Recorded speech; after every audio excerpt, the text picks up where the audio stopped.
चाकू की नोक पर 22 लाख रुपए के सोने चांदी के गहनों और नकदी की लूट करने वाले पिता पुत्र को गोंदिया स्थानीय अपराध शाखा की टीम ने महज 12 घंटे के भीतर गिरफ्तार कर बड़ी सफलता हासिल की है। पुलिस ने दोनों आरोपियों को मध्य प्रदेश के अलग अलग इलाकों से गिरफ्तार किया है। यह वारदात 25 जनवरी की रात गोंदिया शहर से सटे फुलचूर पेठ गांव में हुई। आरोपी पिता पुत्र ने पीड़ित प्रतीक उके के घर में घुसकर प्रतीक और उनकी मां को चाकू दिखाकर धमकाया और घर में रखे सोने चांदी के गहने और नकदी सौंपने को कहा। जान के डर से मां बेटे ने घर में मौजूद गहने और नकद रकम आरोपियों को दे दी। घटना की जानकारी मिलते ही गोंदिया ग्रामीण पुलिस और स्थानीय अपराध शाखा की टीम मौके पर पहुंची और जांच शुरू की। संदेह के आधार पर आरोपियों से पूछताछ की गई, लेकिन दोनों पुलिस को गुमराह कर फरार हो गए। इसके बाद पुलिस ने मोबाइल लोकेशन ट्रैक कर मुख्य आरोपी मुकेश डोंगरे को मध्य प्रदेश के लांजी तालुका से गिरफ्तार किया, जबकि उसके बेटे आर्यन डोंगरे को बालाघाट जिले में एसटी बस से यात्रा करते समय हिरासत में लिया गया। पुलिस ने आरोपियों के पास से लूटे गए सोने चांदी के गहने और नकदी बरामद कर ली है। पुलिस जांच में सामने आया है कि आरोपी पिता पुत्र पीड़ित के घर के पड़ोस में रहते थे और घर की पूरी जानकारी होने के कारण उन्होंने इस वारदात को अंजाम दिया। पुलिस ने नागरिकों से अपील की है कि वे अपनी निजी जानकारी और घर से जुड़ी सूचनाएं दूसरों के साथ साझा करते समय सतर्क रहें। हा जबरी चोरीचा प्रकार आहे। दिनांक 26/1/2026 रोजी गोंदिया ग्रामीण पोलीस स्टेशन अंतर्गत सेलटॉक्स कॉलनी येथे रात्री 12:30 वाजता एक जबरी चोरीचा प्रकार घडला होता। याच्यामध्ये फिर्यादी प्रतीक उईके आपल्या आईसोबत राहतात आणि रात्री 12:30 वाजता त्यांच्या घराचा दरवाजा नॉक करून दोन व्यक्ती ज्यांनी चेहऱ्यावरती मास्क बांधला होता ते जबरदस्ती घरामध्ये आत शिरले आणि त्यांना मारहाण करून त्यांना चाकूचा दाग दाखवून हातपाय बांधून त्यांनी घरातून जवळपास 139 ग्रॅम सोन्याचे दागिने, 438 ग्राम चांदीचे दागिने आणि 28,000 रुपये रोख असा एकूण जवळपास 20,96,000 रुपयाचा मुद्देमाल जो आहे तो जबरी चोरी करून नेला होता।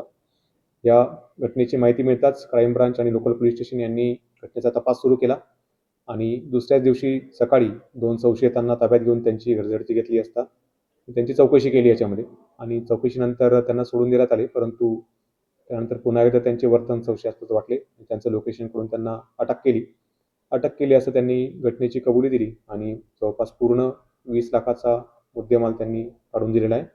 त्याचबरोबर त्यांनी गुन्ह्यात वापरलेला मोबाईल आणि एक स्कूटी ही सुद्धा जप्त करण्यात आली आहे। हे दोन्ही आरोपी मूळचे कुठल्यातले, यांना काही गुन्हेगारी पार्श्वभूमी आहे का? दोन्ही आरोपी काही वर्षांपूर्वी छत्तीसगड येथून गोंदियामध्ये स्थायिक झाल्याचे समजून येत आहे।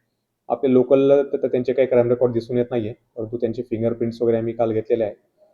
इतर राज्यांमध्ये त्यांचे काही पूर्वीचं क्राईम रेकॉर्ड आहे का ते आम्ही चेक करत आहोत। त्याच्यामध्ये मोटरसायकल आणि मोबाईल घेऊन एकूण किंमत किती आहे सर?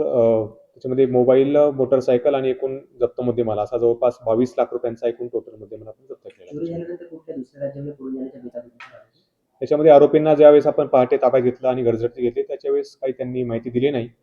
त्यानंतर आपण काही वेळ चौकशी करून त्यांना परत सोडून दिले। त्यानंतर काही वेळाने आपली टीम त्यांच्या घरी पुन्हा एकदा चौकशी करण्यासाठी गेली असता त्यांच्या घरी लॉक लावलेले मिळून आले होते।